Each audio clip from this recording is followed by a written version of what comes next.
O coração de Teresa estava guardado em um relicário. Ao longo dos séculos, milhares de fiéis o contemplaram com reverência. Era venerado como relíquia sagrada e apresentava algo extraordinário, uma marca profunda, uma espécie de perfuração que atravessava o músculo, exatamente como a santa havia descrito na experiência da transverberação. Cronistas relatam que, na época de sua morte e nos exames posteriores, aquela ferida não parecia explicar-se por causas comuns.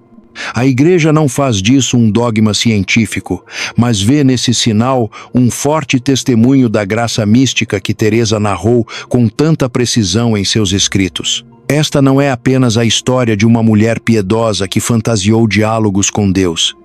É a história de uma santa cuja vida, obras e experiências místicas foram seriamente discernidas pela Igreja e consideradas dignas de crédito. Seus encontros com Cristo foram tão profundos que marcaram sua alma e, segundo a tradição, deixaram até sinais em seu próprio corpo. Teresa de Ahumada nasceu em 1515, em Ávila, Espanha.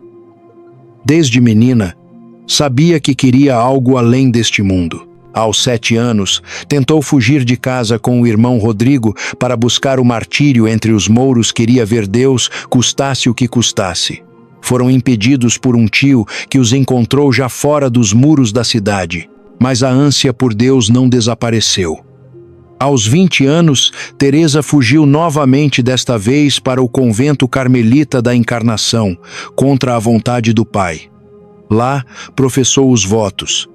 Tornou-se freira e começou a descobrir que o simples fato de viver num convento não garante a santidade. A vida religiosa é caminho privilegiado, mas só conduz à perfeição quando se responde com fidelidade à graça de Deus.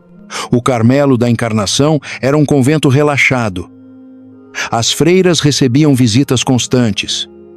Passavam horas no parlatório conversando sobre futilidades, política, relacionamentos. Teresa participava de tudo isso. Era inteligente, carismática, amada por todos. Mas por dentro, sabia que estava desperdiçando sua vocação. Ela mesma confessaria, anos depois. De passatempo em passatempo, de vaidade em vaidade, de ocasião em ocasião, minha alma andava tão estragada em muitas vaidades que eu já tinha vergonha de voltar a me aproximar de Deus naquela amizade íntima que é a conversa da oração. Durante quase 20 anos, Teresa viveu dividida. Queria Deus, mas não conseguia abandonar as coisas do mundo. Rezava, mas sem profundidade. Buscava a santidade, mas sem determinação. Estava presa numa mediocridade espiritual que a sufocava, mas da qual não tinha forças para escapar sozinha. Até que, aos 40 anos, a graça de Deus irrompeu em sua vida de forma definitiva. Teresa estava passando por um corredor do convento quando seus olhos caíram sobre uma imagem de Cristo flagelado. Era uma escultura tosca, quase esquecida, coberta de sangue pintado. O rosto de Jesus estava desfigurado pela dor. As chagas abertas, o corpo destruído pelos açoites. Algo se rompeu dentro dela. Teresa sentiu como se aquele olhar a penetrasse até o fundo da alma. Caiu de joelhos, tremendo, e sem conseguir se conter, perguntou em voz alta: Senhor, quem vos colocou aí? No silêncio do convento, Teresa ouviu interiormente uma resposta clara, firme, inconfundível. Foram tuas conversas no parlatório que me puseram aqui, Teresa. Teresa desmoronou. Aquelas palavras não vinham de sua imaginação. Era uma locução interior, uma das formas pelas quais Deus falava com ela. E essas palavras eram ao mesmo tempo acusação e convite, repreensão amorosa que dilacerava e curava. Ela chorou como nunca havia chorado. Sentiu a enormidade de seu desperdício, 20 anos perdidos em conversas vazias, em afetos desordenados, em tibieza espiritual. Mas também sentiu, pela primeira vez de forma plena, o amor imenso de Cristo por ela. Um amor que não a abandonara, mesmo quando ela, o havia abandonado. Teresa escreveria mais tarde: Bendito sejais para sempre, porque mesmo quando vos deixei, vós não vos afastastes de mim por inteiro, dando-me sempre a mão para que eu voltasse a me levantar. Aquele foi o momento de sua segunda conversão. Teresa levantou-se daquele corredor decidida a nunca mais perder tempo com o que não a levasse a Deus. E Cristo, vendo sua determinação, começou a instruí-la de forma cada vez mais íntima através da oração. Pouco tempo depois, quando os livros espirituais em língua vernácula foram proibidos pela Inquisição, Teresa sentiu-se profundamente triste. Ela amava ler aqueles livros que a ajudavam na oração. Agora só poderia acessar obras em latim, língua que não dominava bem. Em oração, lamentou essa perda. E Cristo lhe disse interiormente: Não tenhas pena, que eu te darei livro vivo. Teresa não entendeu de imediato. Mas dias depois, começou a compreender. Cristo se tornaria para ela o livro vivo. Ele mesmo a instruiria, não através de páginas escritas, mas através de sua presença viva em oração. Ela escreveria no livro da vida: Sua Majestade tem sido o verdadeiro livro onde tenho visto as verdades. Bendito seja tal livro, que deixa impresso o que se há de ler e fazer, de maneira a não se poder esquecer. As comunicações divinas se tornaram frequentes, nem sempre com palavras audíveis. Na maioria das vezes, eram locuções interiores, impressões profundas que Teresa sabia, por discernimento espiritual e com confirmação de seus diretores, que vinham de Deus. Outras vezes, eram visões intelectuais ou imaginárias. Outras, inspirações diretas durante a oração. Certa ocasião, Teresa estava viajando para fundar um novo convento quando seu burro tropeçou. Ela caiu na lama, machucou-se, ficou suja e dolorida. Exausta pelas dificuldades constantes que enfrentava, clamou a Deus em oração: Senhor, se estou cumprindo tuas ordens, por que tenho tantas dificuldades no caminho? E Cristo respondeu interiormente com uma simplicidade desconcertante: Teresa, não sabes que é assim que trato os meus amigos? Teresa, honrando seu temperamento espanhol, retrucou sem medo: Ah, Senhor, então é por isso que tens tão poucos amigos? Aquele diálogo, relatado pela própria Teresa, revela a profundidade da intimidade que ela cultivava com Cristo na oração. Ela não o tratava com formalidades vazias, tratava-o como amigo verdadeiro, com honestidade, com ousadia, com liberdade de filha amada. E Cristo respondia da mesma forma, com amor, com paciência, com verdade. Teresa ensinaria mais tarde, sintetizando sua experiência: Não é outra coisa a oração senão relacionar-se em amizade, estando muitas vezes a sós com quem sabemos que nos ama. Em 1560, Teresa experimentou algo que marcaria para sempre sua alma. Durante uma oração profunda, teve uma visão imaginária.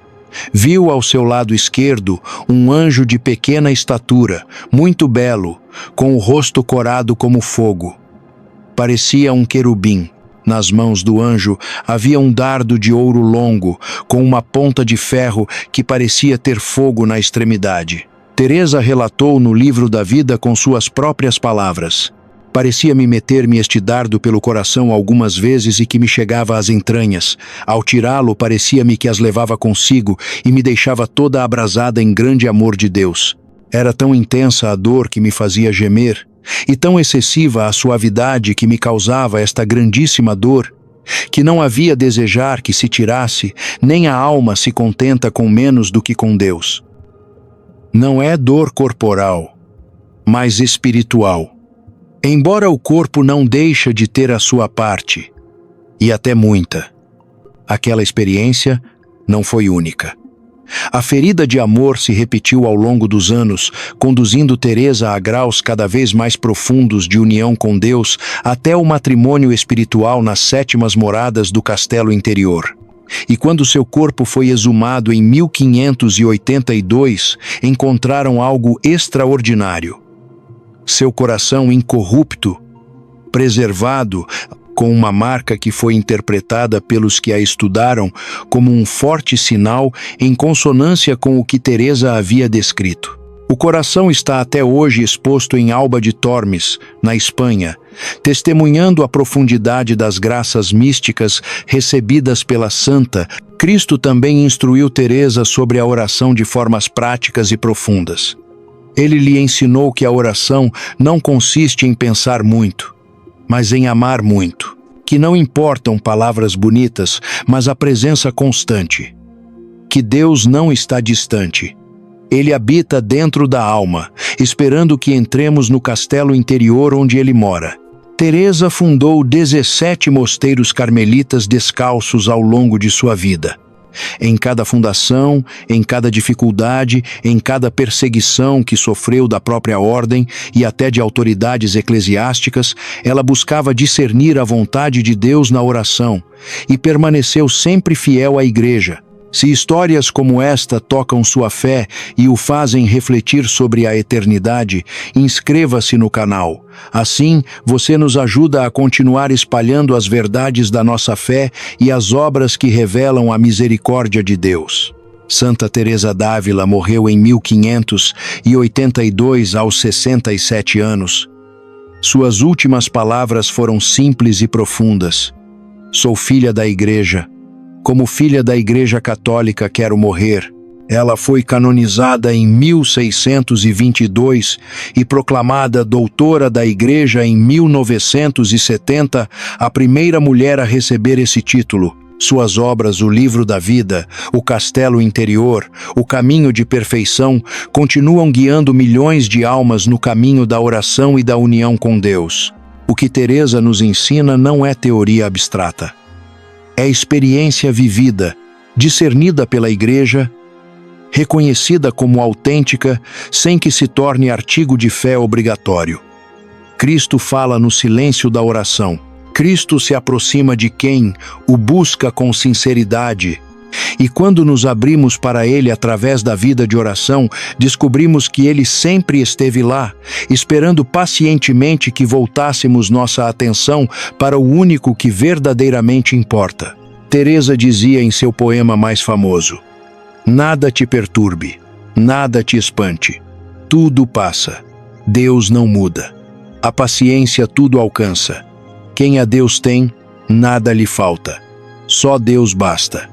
E viveu essa verdade até o último suspiro com ousadia, com intimidade, com uma amizade tão profunda com Cristo que transformou seu coração em chama viva de amor divino. Que o exemplo de Santa Teresa d'Ávila nos inspire a buscar essa mesma intimidade com Cristo através da oração, a ouvir sua voz no silêncio interior, a tratá-lo como amigo verdadeiro e a nos deixar ferir pelo dardo do amor divino que transforma, santifica e marca para sempre aqueles que se entregam sem reservas ao Senhor.